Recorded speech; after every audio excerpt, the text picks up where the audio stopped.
হযরত ইমাম বুখারী রাহমাতুল্লাহ আলাইহি তিনি জানিয়ে দিলেন, ও দুনিয়ার ইমানদারেরা শোনো, ঈমানের সংজ্ঞা আমি বলতেছি শোনো। আল ঈমান, ইন্নাল ঈমানা হুয়াল আমাল, নিশ্চয় ঈমান হলো আমলের নাম। জোরে বলেন সুবহানাল্লাহ। যার ভেতরে আমল নাই তার ঈমান নাই, যার ভেতরে নামাজ নাই তার ভেতরে ঈমান নাই। লা দীনা লিমান লা সালাতা লাহু, যার ভেতরে নামাজ নাই তার ভেতরে ঈমান নাই। হাজার জলসা দিলেও তুমি জান্নাতে যাবা না। বলে হুজুর জলসা ঝামেলায় আমরা নামাজ পড়তে পারি নাই, বাড়িতে কুটুম এসেছিল নামাজ পড়তে পারি নাই। হুজুরকে বোঝাতে পারবা, আল্লাহকে বোঝাতে পারবা না। মনে রাখো, ওই আযাবের জন্য প্রস্তুত হয়ে যাও।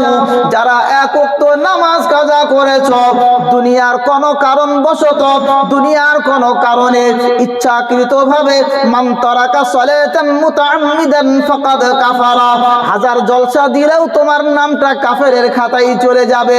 ও যুবক শুনে নাও, আপনারা বলেন এই মাহফিল করার উদ্দেশ্যটা কি? কথা বলেন। উদ্দেশ্যটা হচ্ছে যে আমি কোরআন এবং হাদিসের কথা, কোরআন এবং সুন্নাহর কথা উলামায়ে দ্বীনের মুখ থেকে শুনে নিজের জীবনটা, নিজের লাইফটাকে চেঞ্জ করব। আমি একটা আল্লাহওয়ালা হব। আমাকে মরতে হবে। এই মরার আগে, কবরে যাওয়ার আগে নিজে কবরের পাথেয় সংগ্রহ করার যে রাস্তা, সেই রাস্তা অনুসন্ধানের জন্য আমরা এখানে বসে আছি। কথা ঠিক না বেঠিক? জি, আমরা সকলেই আল্লাহ পাক রব্বুল আলামিনের কাছে আমরা একটা জিনিস চাই। এই যে আমরা বসেছি এত খরচ খরচা করে, আমরা নামাজ কালাম পড়ি, এত কষ্ট পরিশ্রম করে রোজা রাখি, আমরা যে আল্লাহর ইবাদত উপাসনা করি, কারণটা কি রে ভাই? কারণটা কি? আমরা সবাই আল্লাহর কাছে জাহান্নাম থেকে নাজাত চাই। কথা ঠিক না বেঠিক? আমরা সকলেই আল্লাহর জান্নাত চাই। কথা ঠিক না বেঠিক? জি, আল্লাহর কাছে জান্নাত চাই। তো এই জান্নাত আপনাকে আল্লাহ দিবেন, এই জান্নাত আমাকে আল্লাহ দিবেন, তবে শর্ত আছে না নাই? এই জান্নাত তো আর মামার বাড়ি নয়। মনে রাখতে হবে, এরকম যে জলসা হচ্ছে, এই জলসা যদি 10,000 জলসা শোনেন আর টাকা খরচ করে কোটি কোটি জলসা যদি আপনি দেন, একদিকে লক্ষ কোটি জলসা আপনি দেন, আর একদিকে আপনি এক ওয়াক্ত নামাজ ছেড়েছেন, আপনার জান্নাত হবে? আল্লাহ বলে সবাই পাগল বলে কি রে? আমি জলসা করতে বলেছিলাম, আমি নামাজ ফরজ করেছিলাম কয় ওয়াক্ত? মনে রাখতে হবে, নামাজ ছাড়া এত বড় গুনাহ, জান্নাত তোমার নসিব হবে না। শোনা, নামাজ ছাড়ার গুনাহ তুমি সহ্য করতে পারবা না। কাল কিয়ামতের কঠিন ময়দানে সব থেকে লাঞ্ছিত হবে কারা জানো? আমি আলোচনার মধ্যে বলবো ইনশাআল্লাহুল আজিজ। আমি আপনাদের সর্বপ্রথম শোনাইতে চাই যে আমি আর আপনি যে ইবাদত করি, যেই জান্নাতের জন্য, শুধু একটুখানি ঝলক তাফসীরে ইবনে কাসির থেকে আপনাদের শোনাই। আল্লামা তাফসীর ইবনে কাসির রাহমাতুল্লাহ আলাইহি তিনি কিতাবের ভেতরে লিখতেছেন, ও দুনিয়ার মানুষেরা শোনো শোনো, যেই জান্নাতের তোমরা আশা করো, যেই জান্নাতটা কেমন তোমরা কি জানো? আচ্ছা, জান্নাত কি কেউ দেখেছে নাকি? দেখি নাই। জাহান্নামের আগুন কি আমি আর আপনি দেখেছি নাকি? দেখি নাই। কোরআনকে বিশ্বাস করে জান্নাতকে মানি, কোরআনকে বিশ্বাস করে জাহান্নামকে আমরা মানি, তবে কেউ জান্নাত দেখি নাই। আমার রাসূল বলেছেন, ক্বালা রাসূলুল্লাহ সাল্লাল্লাহু আলাইহি ওয়াসাল্লাম, আল্লাহ নবী জনাব মুহাম্মদুর রাসূলুল্লাহ সাল্লাল্লাহু আলাইহি ওয়াসাল্লাম জানান, ও দুনিয়ার মানুষেরা শোনো, আমার আল্লাহ তাবারাকা ওয়া তাআলা, আল্লাহ তাআলা জান্নাত তৈরি করলেন। জান্নাতের একটা ইট হলো মণি মুক্তা দিয়ে তৈরি, সাদা কালারের ইট হবে, একদম মিল্কি হোয়াইট কালারের সাদা, একদম সাদা ফকফকে সাদা কালারের পাথর দিয়ে আমার আল্লাহ একটা জান্নাতের ইট বানাবে। সুবহানাল্লাহ বলেন। জান্নাতের আরেকটা ইট বানাবেন লাল ইয়াকুতের। আমার নবীজি বলেন জান্নাতের আরেকটা ইট হবে সবুজ কালারের পান্না দিয়ে তৈরি হবে। আর এই ইটগুলো জয়েন করা হবে কেমন করে তোমরা জানো? এই জান্নাতের আরেকটা ইট হবে, আরেকটা ইট হবে রূপার, এই জান্নাতের আর একটা ইট হবে সোনার। লাবিনাতুম মিন যাহাবিন ওয়া লাবিনাতুম মিন ফিদ্দা। দুনিয়ার বিল্ডিং গুলো তো এই মাটির ইট দিয়ে তৈরি, এই মাটির ইট দিয়ে তৈরি একটা বিল্ডিং এর জন্য তোমার জীবনটারে শেষ করে দিচ্ছ যুবক, আমার প্রাণের ভাইয়েরা। কিন্তু জানো না যে জান্নাত আমার আপনার জন্য আমার রব নির্দিষ্ট করে রেখেছেন, সেই জান্নাতের ইটগুলো এই দুনিয়ার মাটি দিয়ে তৈরি নয়, আল্লাহর জান্নাতি পাথর সোনা আর রূপা আর অলংকার দিয়ে তৈরি। জোরে বলেন সুবহানাল্লাহ। তা এই জান্নাতে যাবে কারা কারা? আল্লাহ বলেন ওয়াতিলকাল জান্নাতুল্লাতী উরিসতুমুহা বিমা কুনতুম তা'মালুন। হযরত ইমাম বুখারী রাহিমাহুল্লাহ তিনি কি বলতেছে জানো? কিতাবুল ঈমান অধ্যায়ের একটা হাদিস কায়েম করার জন্য তিনি একটা বাব বা শিরোনাম কায়েম করেছেন। কি শিরোনাম কায়েম করলেন? গায়ের পশম খাড়া হয়ে যাবে। আমরা যারা শুধু বলি যে ঈমান আনলেই মনে হয় যথেষ্ট, জান্নাতে চলে যাব, না রে দোস্ত না। শুধু লা ইলাহা ইল্লাল্লাহু মুহাম্মাদুর রাসূলুল্লাহ, এই কলেমাটা পড়লেই শুধু জান্নাতে যাওয়ার জন্য যথেষ্ট না। বলে হুজুর প্রমাণ দেন। পৃথিবীর কোনো বাপের হিম্মত নাই, কোনো মায়ের দুধ খেয়েছে এমন পৃথিবীতে কেউ নাই ইমাম বুখারী রহমাতুল্লাহি আলাইহির দলিলটারে কাটতে পারে। কারণ এই পৃথিবীর জমিনের উপরে আল্লাহর আসমানের নিচে আল্লাহ পাকের কিতাবের পরে আসাহুল কুতুবি বাদা কিতাবিল্লাহ, আল্লাহর কোরআনের পরে পৃথিবীর জমিনে যদি কোনো সহি কিতাব থাকে সেই কিতাবের নাম হলো বুখারী শরীফ। আর এই বুখারী না পড়লে কাউকে আলেম বা মাওলানা বলা যায় না। এই বুখারীর মধ্যে হাদিস লিখছেন 26 নম্বর হাদিস। এই হাদিসটা লেখার আগে তিনি অধ্যায় কায়েম করলেন, শিরোনাম কি বললেন জানেন? খবরদার আমরা যারা শুধু ঈমান এনে বসে আছি, মানে ঈমান আনার পরে নেক কাজ করিনি, ঈমান এনে বসে আছি। ছোটবেলায় মানে মুসলমানি দেওয়ার সময় কলমা পড়েছি, ওই বিয়ের সময় একটু কলমা পড়ে বসে আছি, আর মনে মনে ভাবছি লা ইলাহা ইল্লাল্লাহ মুহাম্মাদুর রাসূলুল্লাহ বললাম তো আল্লাহর নবী একসময় ঠিক টেনে টুনে জান্নাতে নিয়ে যাবে।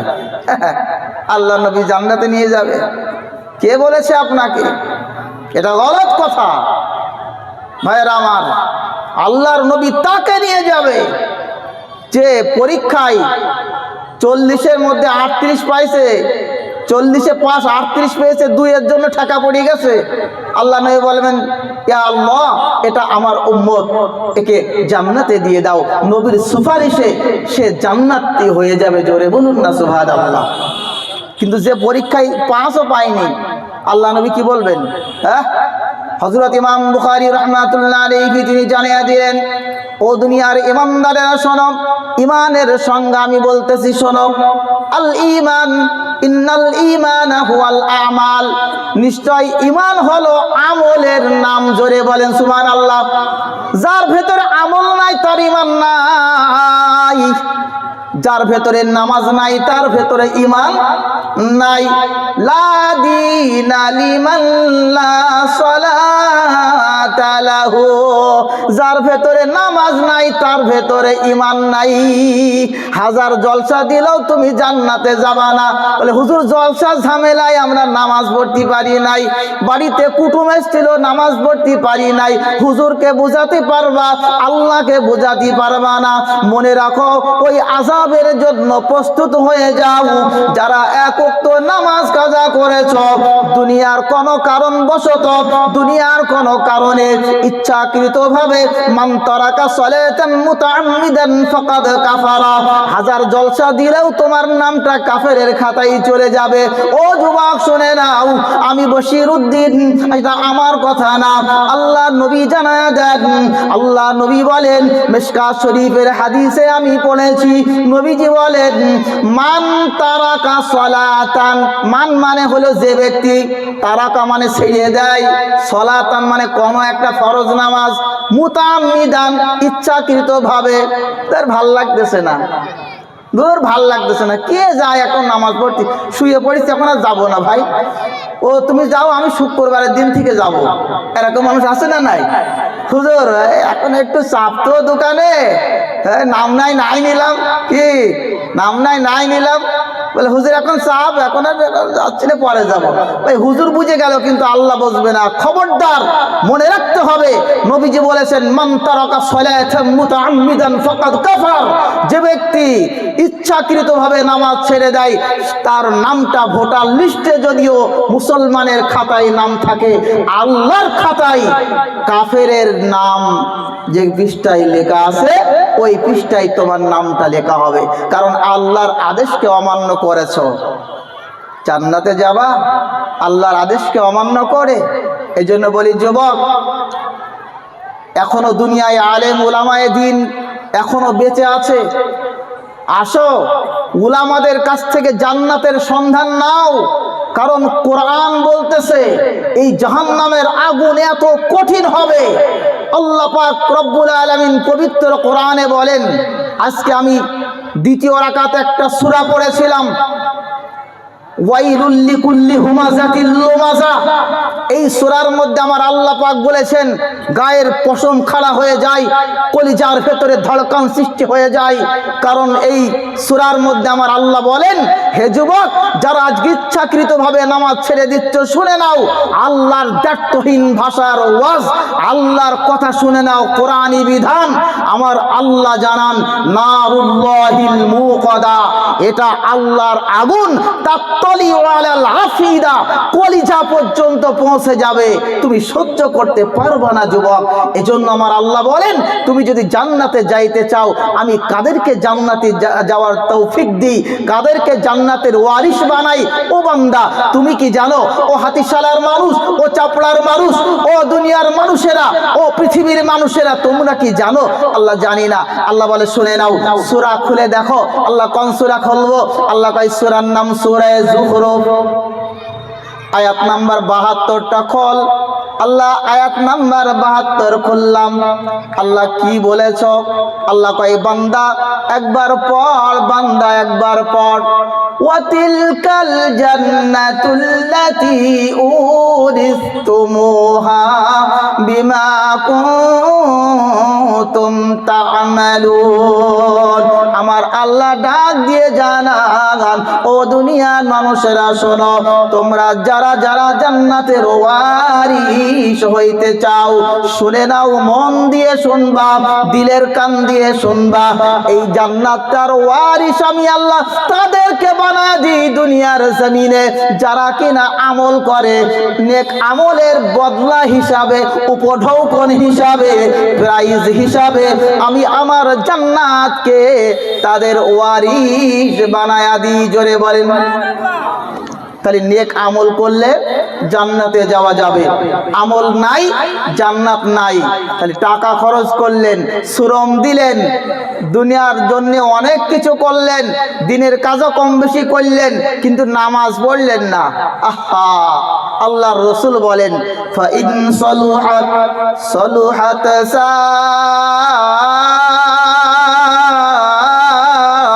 সাইরু আমালি। ও আমার উম্মতেরা শোনো, যদি তোমার নামাজটা সঠিক হয়, সময় মতো যদি 5 ওয়াক্ত নামাজটা আদায় করতে পারো, সুন্দর করে যদি নামাজ আদায় করতে পারো, তাহলে শুনে নাও তোমার যাবতীয় আমাল আমার আল্লাহ পাক রব্বুল আলামিনের দরবারে কবুল হয়ে যাবে। সুবহানাল্লাহ। আর যদি নামাজটা সহি না হয়, এক উক্ত পড়ে তো 4 উক্ত যায় না। আমার আল্লাহর নবী জানায় দেন, ওয়া ইন ফাসাদাত ফাসাদাত সাইরু আমালি। জলসা শুনতে এসে শুধু গোস্ত ভাত খাওয়া আর হাগামুতা ছাড়া কিছু হবে না, জান্নাত তোমার নসিব হবে না যদি নামাজ তোমার না হয়। এজন্য আমি বারবার এই কথাটা বলে থাকি, ভাই জলসা দেওয়ার দরকার নেই, তোরা ওযু করিয়ে বেড়া। এই নামাজ না পড়িয়ে জলসা দিয়া মানে হলো, নামাজ না পড়িয়ে জলসা দিয়া মানে হলো নামাজ না পড়ে ওযু করার বেড়ানোর মতো। কেউ যদি নামাজ না পড়ে শুধু ওযু করিয়ে বেড়ায়, আল্লাহ পাক বলে শেষ করে ফেলবো। বান্দা ওযুর পরে নামাজ আছে তুই জানিস না? তা আল্লাহ বলবে বান্দা তুই জানিস নামাজের এত গুরুত্ব, এই গুরুত্বটা বোঝানোর জন্য, মানুষদের শোনানোর জন্য এত খরচ করে জলসা আয়োজন করেছ, অথচ তোমরাই নামাজে কাঁচা। আজকে ফজর থেকে ঈশা পর্যন্ত কমিটির একটা ছেলেও নামাজে যায় নাই। কারণটা কি রে ভাই? কে বলেছে তোমাদের এরকম জলসা দিতে? কোনো লাভ নাই। তুমিই তো নিজে জাহান্নামের খোরাক হয়ে যাচ্ছ, আর একজনকে জান্নাতের দিকে ঠেলে দিচ্ছ। আল্লাহ পাক বলেন, ইয়া আইয়ুহাল্লাযীনা আমানু কু আনফুসাকুম ওয়া আহলিকুম নারা। শব্দের দিকে খেয়াল করতে হবে দোস্ত। পরের উপকার করা ভালো, কিন্তু আল্লাহ পাক জানান, ইয়া আইয়ুহাল্লাযীনা আমানু, ওহে তোমরা যারা ঈমান এনেছো। পরের উপকার ঠিক আছে, এটা দ্বিতীয় নাম্বার অপশন। আগে নিজের উপকার করো। কু আনফুসাকুম, নিজেকে বাঁচাও জাহান্নাম থেকে। আমি আপনাদেরকে বলতে চাই, আমরা যারা নামাজ আদায় করি নাই, বলো বলো বলো, এই জলসা শুনে লাভটা কি হবে? লাভটা তোমার কি হবে? কিছু হবে না রে দোস্ত। রাগ করবেন না, রাগ করার কোন রকমের জায়গা নাই। বড় ব্যথা দিয়ে বলতে হয় রে যুবক, হাজারো যুবক আছে তোর মতো, ওই যুবকগুলো 5 ওয়াক্ত নামাজ আদায় করে। তারা যদি পারে, তুমি কেন পারবে না রে যুবক? কত ব্যবসাদার আছে রাতের বেলায় তাহাজ্জুদের নামাজ আদায় করে। কত জাহাজের নাবিক আছে, আমার জানা মতে জাহাজের ক্যাপ্টেন, সেও তাহাজ্জুদের নামাজ পড়ে, আলহামদুলিল্লাহ। কত যুবক আছে রাতের বেলায় আল্লাহর কথা স্মরণ করে, আল্লাহর দরবারে কাঁদে, আল্লাহর কাছে কেঁদে কেঁদে চোখের পানি ফেলে আমার মাওলাকে রাজি করে। তারা যদি পারে, তুমি কেন পারো না? আসলে ব্যাপারটা ওটা না রে যুবক, ভালো করে খেয়াল করো। তোমার কপাল পোড়া, কপাল পোড়া, কপাল পোড়া। এজন্য আবার আল্লাহ জানালেন, শুনে নাও, জান্নাত আমি আল্লাহ যাকে তাকে দেব না। আমি আল্লাহ তাদেরকে জান্নাত দেব যারা কিনা দুনিয়াতে আমল করে।